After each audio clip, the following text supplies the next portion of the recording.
blind guy. We're live. We're live. We're live, baby. We'll go here and if we're live, let's start now. We don't need to go in 3, 2, 1. It's all things Gators. Frangie, and Dan Hicken. What's up, Hick? Doing great, Frank, and thank you to Southeast Orthopedic Specialist, sc-ortho.com, for all your orthopedic needs in Jacksonville. Frank, it's the Gators' time of year, baby. Time to cash in. We're chasing natties in all kinds of sports, man. Chasing them in all kinds of sports. I was thinking about this. Women's basketball is not so good. No. But other than that, we're pretty much good at everything. Yeah. If we get football right. That little football thing, Dan, we got to get right? Isn't that yeah. But spring football starts, so we'll get cranked up on that. But obviously, hoops, 2 left, and just a tremendous year. But you just kind of looking and searching for a payoff because you've had such a good year. You know, the expectations go up, and I start thinking about Final Four. Do I want to be a 1 seed or a 2 seed? I'd like to win the SEC conference tournament, or do I? Would I rather have them rest? I don't know, Frank. Well, I got a bunch of thoughts. Number one, I'm a big believer win the SEC tournament. Mm-hmm. The Gator National Championship teams won that tournament. Mm-hmm. The 14 team that went to the Final Four won that tournament. I think, and I know something freakish happened to hand-locked in the last game last year, and I get that. Mm-hmm. But I think if you go back and look, a lot more teams that win national championships won their conference tournament than didn't. So that means you're playing well at the time. So I'd love to see them win it. Having said that, it's a tough conference tournament, man. It is a tough league, and it's tough as it's ever. It is as tough as it's ever been. I think this. First of all, win one of the next 2 games, you get the double bye, right? That helps. Mm-hmm. And I think they're going to. We're taping this or recording this on Tuesday. They play Alabama on Wednesday night. I don't know if they win at Alabama. Now, I didn't think they were going to win at Auburn, and they won there.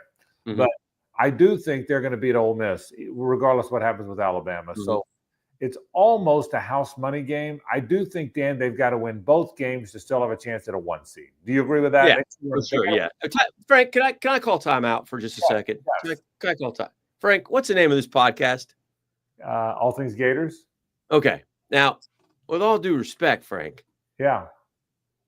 What is this over my shoulder right here? I don't have my glasses, so I don't really know. Yeah. Hold on a second. Hang on. Stay right there. Go ahead and look. It's Bobby Bowden. I mean, I love Bobby Bowden. I love Robert Clegler Bowden, but come on. Well, why do you have to be in your studio? I mean, I'm at home. I got the. I know I can't. This isn't my studio. This is we're at the radio station, but I can't have that over All Things Gators. I'm shifting here. I'm sorry. I get the Gator helmet right here. Is what I got. Yeah, that's fine. That's perfect. Off now. Okay, good. I don't even mind the Jaguar thing, but I can't have. Well, I got a little Gator thing down here, over here, right down here. I got some Gator stuff. I got the hoops team right up here. Yeah. I got a picture of them over there, so I could do that. But I mean, Yoda. I mean, we got to have a better set here. This is not correct. Okay, I'm sorry, I digressed. No. It had to be fixed. I can't do a Gator podcast. I love Bobby Bowden, but he did torment me quite a few times. Yes, he did. And I couldn't see that, Dan. I'm way prettier without my glasses, so I couldn't see it. If I'd have spotted that earlier, I would have done something about it. I just go with the I can't see stuff. So I should wear glasses, and I do during the radio show when I have to look at stuff. But yeah, I just forget them all the time. But anyway, we digress for a second. Yes. Are they going to be 1 or 2 seed? It doesn't matter as much to me. Obviously, look, we all know what it takes. We've watched Florida basketball teams win national championships. I think we would both agree this team is capable, both statistically and with the naked eye watching them, of accomplishing that goal. It ain't going to be easy. They need some luck. They need some matchups. They need the ball to go in on a shot at some point in the tournament, or miss a shot. They're going to have to win a game like that. That's usually how it works. Yeah, I agree with that. Number one, they're good enough to win the national championship. Mm-hmm. In our lifetime watching Gator basketball, we haven't been able to say that very often. 4 or 5 times we've been able to say it. We can say it this year. They're good enough to win the national championship. Mm-hmm. That matters. I do think the matchups matter. I think they're going to be a 2 seed, right? And which means at some point they're going to have to beat Auburn, Houston, Duke, somebody to get there, right? If they're a 1 seed, they stay away from Auburn, Houston, and Duke, which is why I hope they're a 1 seed. But worry about that down the road. The beauty of this team is the way they win. What impresses me the most about them is they are so deep, Dan, that one or two guys can have an off night and somebody else picks up the slack. They're as good at that as any of these Gator teams have ever been. They are as good. They are as good at that part of it. They've got 3 guys who can really shoot it, and then Clavzar and Aberdeen off the bench. They've got 2 really good post players, and if you count Chinyelu because of what he does defensively and as a rebounder, 3 really good post players. And now Logden gives them minutes. They are as deep as I can ever remember a Florida team being in terms of somebody picks up the slack if somebody else isn't playing well. As great as the 2 championship teams were, Torian Green would have ever had a bad game. There wasn't really another point guard. Humphrey moved over there some. Walter Hodge played there, but they were both 2s, So they didn't really have another point guard where they had a lot of bigs. This team, no matter what goes wrong, there's somebody else that can go do it. It's a very, very for a team that plays 7 or 8 guys, Dan, they're very deep. And what I'm most confident about is when something goes wrong for one guy, somebody else will usually pick up the slack. I really believe that. Who is Walter Clayton Jr., him aside, who would you take as who is the most valuable player on that team? That's a great question. I think the next best player is Condon. All right. And so my answer would have been Condon. But they won without him, right? I mean, they did fine when he was out of the lineup. But now I think it might be Houck, because Houck can do more. Houck's the one guy they've got that can rebound with the bigs, can dunk with the bigs, can score inside, and shoots threes like the guards. So he's the most complete guy. But to your question, if you told me, all right, Frank, when they get into the NCAA tournament, they're going to have Walter Clayton Jr., but they're going to miss one. There's one other guy going to be missing. Who's the guy you would least like that to be? It might be Houck for me, Dan. That's a great question. If there's one other guy you would not want to play the NCAA tournament about, there's a bunch of them. Yeah. But there's one other guy you would not want to play the NCAA tournament without. I think it's Houck. Am I nuts to say that? No. And, it's hard to discount Will Richard the last 2 games, how good he's been, 25 and 30 points. He also had a game where he had 0 points and they did well. So it's, I don't know. I don't know the answer to the question. That's why I threw it to you. Because here's 2 thoughts. Let's say the guards, okay? Let's say they didn't have Richard as good as he's been. Yeah. Well, they still have Clayton, Martin. And Aberdeen steps up and Clap. Yeah. Are off the bench. So I think their perimeter's okay as long as they have Clayton. Inside, I didn't think they could overcome the loss of Condon, but they played okay without him. I think the energy Houck gives them, the ability. He's a great free throw shooter. Yeah. He's a long range shooter. He's one of the athletic big. He's probably the most active of the 4 big guys, and that's saying something because Condon is really active. Yeah, that's a great question. I'm going to say my vote's Houck. You got to have a vote. Who's your vote? One guy. I guess I'll still stay with Condon, but I can't. I'm not going to argue. I'm not going to debate. I mean, there's a lot of guys. I mean, I think that's the beauty of this basketball team, right? I mean, there may not be. And listen, Walter Clayton Jr. is great. I mean, we love him. He's been a great Gator. Came here, picked us over St. John's, and his old coach. So it's been terrific having him for 2 years. And he's got that clutch in him. He's not afraid to shoot it from the logo. So, it's going to be a great ride, I think, and I'm excited about it. Is there any way? Let me ask you one more basketball question. We'll move on. Is there any way this team could get ousted in the first week? I don't think so. Now, hard to, right? Be hard. Let's assume there are 2. Okay. Let's assume, which means they play the 15 who they're going to beat. There's good 7s out there. All right. Yeah, there are. And if you run into a 7 that is accustomed to the tournament, that's my only concern is, do you run into a 7 that's accustomed to being there? I don't want matchups. Last year, when Logden got hurt, the last thing they needed was Colorado, even though he was 7 and Colorado was a 10, because they're so big and physical, right? So the last thing they needed was, I don't worry about there's no matchups that they can't handle in this. Now. They're matchup proof here. But if you get a 7 that's accustomed, that's having an off year, is accustomed to being there every year, I think that's the kind. And I don't know where the Gonzagas and some of these teams are going to land that are accustomed to being there. But if you bumped into one of those teams, but I think it's unlikely. I think Florida's really good. I think to beat Florida, you either A, have to be really good, or B, when Georgia beat them, Georgia had lost a bunch in a row. Georgia was desperate as heck. Florida probably was a little bit asleep at the wheel because they'd beaten them 12 times in a row. Mm-hmm. It was on the road. There's no more road games once you get out of the regular season, by the way. Right. And so the road hurt them a little. So I think to beat this Florida team, you've got to really be a good team. So if they don't, not making the 16 would shock me. Right. To be honest with you, not making the 8 would surprise me. Now, I'm not telling you not making the 4 would surprise me because you're going to have to be a really good team to get there. But not making the 16 would shock me. Not making the 8 would surprise me. Okay, I like that. Frank, I thought, I thought we were going to win them all. I really did. And then Sunday came, and the baseball team took one on the chin to the U. Yeah. Sully's like, what is he, 44-19 all time against Miami, something like that. Really impressive numbers. 19 is his number. Yeah, I like that. I like that a lot. I enjoy that.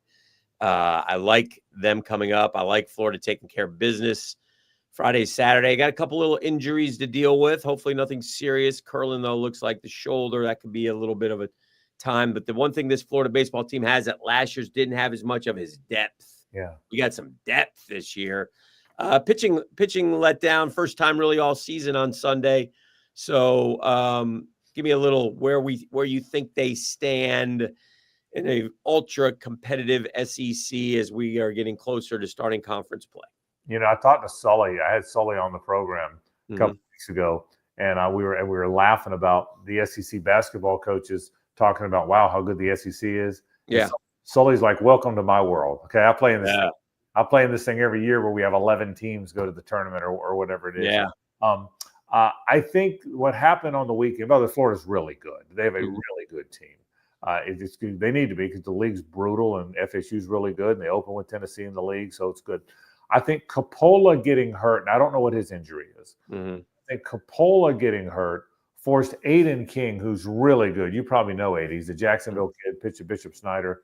He's really good. He's the most underrated signee maybe in the country. I mean, he is really good. SEC pitcher of the week. Correct. But that forced him into action. He threw 3 1/3 on Saturday. If Coppola goes deeper, then I think they get to McNeely and Philpott and they finish that way without the 3 1/3 from Aiden King. Remember, he got hurt, so he got all the warm-ups you need. Well, the next day, when Clemente was all over the place a little bit, they had to go to the pen early, and the pen just wasn't very good. I think the pitching depth is better than it looked on Sunday. I think they got off schedule a little bit. But that would be the concern. It's not just because it's Florida. Any team's concern is you play a lot. Do you have enough pitching depth? Florida's got enough depth offensively. This guy, Donay, how many is he going to hit? He's got 6, And so I think Florida offensively, he's got to find the lineup a little. I think he's moving people around here and there. They got a little sloppy. Nato, the kid from Jacksonville, dropped a fly ball in center field. They walked a lot of guys, but they're really good. I think the baseball team is going to be. I think they're going to Omaha because that's kind of what they do.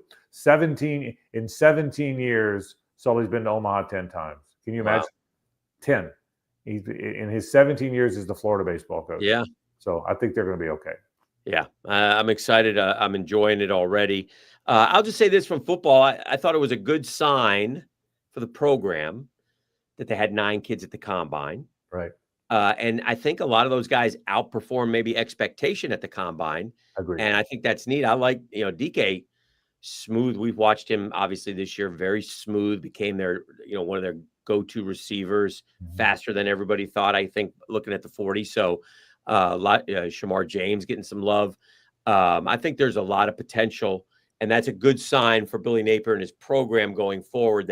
Because I think last year they had like 2 guys at the, if you want to compete in the SEC, and Florida's had the second most guys at the combine in the last 20 years. It's like right behind Alabama. Obviously, you got to get guys to the combine because you got to have NFL players because that's how you win in the Southeastern Conference. Well, let me tell you what I took out of that. Maybe you did too. The Florida Strength and Development Program. Yeah. That had been under some fire because they changed personnel a bit. Well, I'll tell you this. DK, Badger, and Montrell Johnson are all transfers. They're all transfers. None of them got to Florida as speed burners. Right. At least that was the rep. Maybe they're faster than we realized. Right. None of them got to Florida as speed burners. All three ran sub 4.4. Yeah.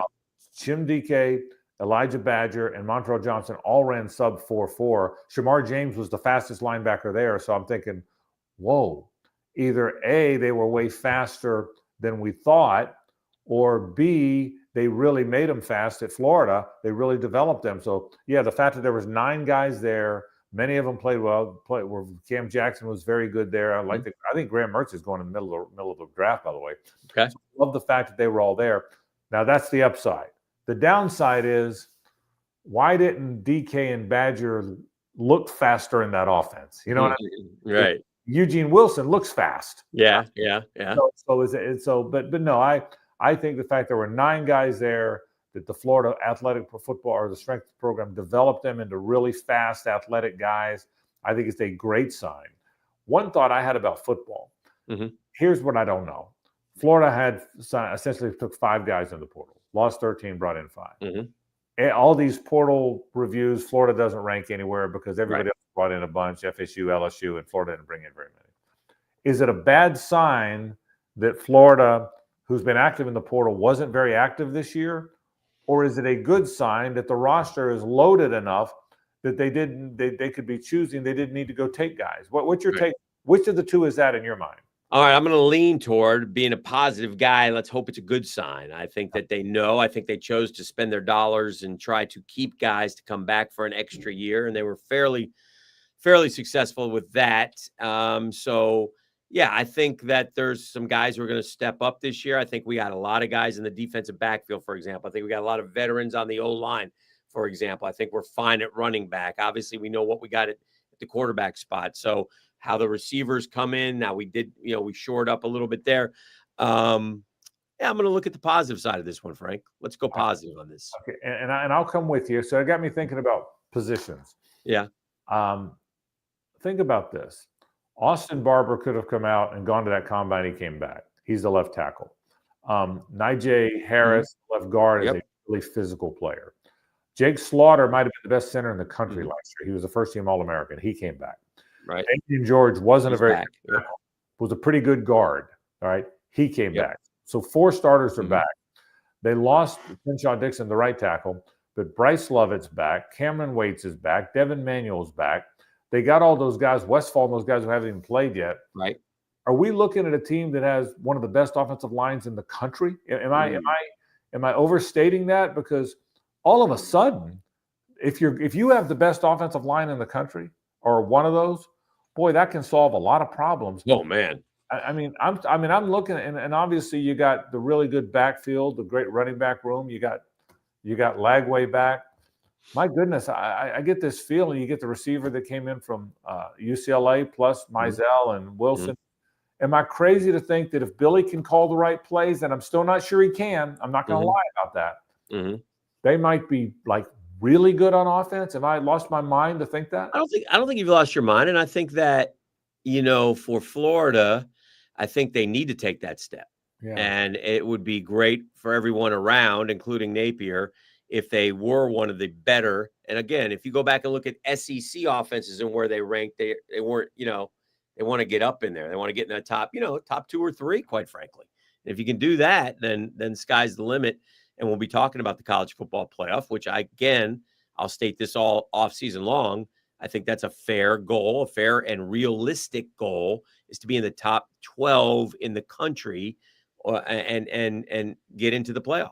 Yeah, I agree. And I look at this team. I really think they've got a lot of really good players. I just feel like I hope they're well coached. But I think there's some really good, and again, and I agree with you on the secondary guys. I think Miles Graham's an NFL player. I think he's a linebacker to come out of there in many years. I think Caleb Banks could have gone to that combine. He came back. I do wish Pyburn and Cersei hadn't left. I've been consistent on that. But I like their edges. I just wish they had more of them, from a depth standpoint, a rotational standpoint. I really like their team, though, man. I know it's a tough schedule. And the one thing we haven't said, if Lagway takes that next step, sometimes guys that just get to college, they don't look ripped and cut yet because they're high school guys, and it takes a while to be in that college strength program, and it takes a while to look like you're the leader of the program. And I see you guys take that. I saw Chris Leak take it from year 1 to year 2. Remember that? You've seen a lot of these guys that once they, if Lagway takes that step, and he's all of a sudden as good, if they're going to build that statue like you keep saying they're going to build to him, you're going to statue. Yeah, if he takes that next step, look, I'm real excited about football. I wish the schedule wasn't quite as brutal as it is, but all you do, like you said, just get in the 12, man. Get in the 12. And get in the 12, and you're okay. Be that team that nobody wants to play. That would be fun, you know. So I think they're going to be. So I'm encouraged by all of it. Catch me up on track, golf, gymnastics. You're sort of a special. You're the T-shirt guy. I am kind of a specialist. They're all top 10 ranked. They're all doing well. Gymnastics lost a tough one to Oklahoma recently. Had a couple injuries, so hopefully the ladies can get healthy, and we'll go from there. We'll see how that goes. I expect Coach Holloway and the track team to be competing for a natty like they always do, seemingly. And so I think we got a T-shirt spring in front of us, Frank. I don't know what it means. I think somebody's going to be saying we're number one and meaning it when they're done playing. And if that happens, then it's T-shirts for everybody. Love it. I'll wrap with this. I'm glad Florida's playing a spring game. All these teams that are not playing a spring game because they're worried about people pilfering their players and this reason and that reason. Part of the culture of college football is spring game. Don't be an old fuddy-duddy, Frank. It's gonna go. It's gonna be gone before you know it. I'll Enjoy this last one, then. I'll be an old fuddy-duddy. Okay, I love it. I'll be there. I love it when the walk-ons play. I love all the awards at halftime. I love spring games. Awards. You want to see awards? Fergie Ferguson Award. That's all things Gators. Dan Hicken and Frank Frangie. Love you, Frankie. Good seeing you. Thank you, Southeast Orthopedic Specialist, se-ortho.com for all your orthopedic needs. Have a great week. Go Gators. See you, Hick.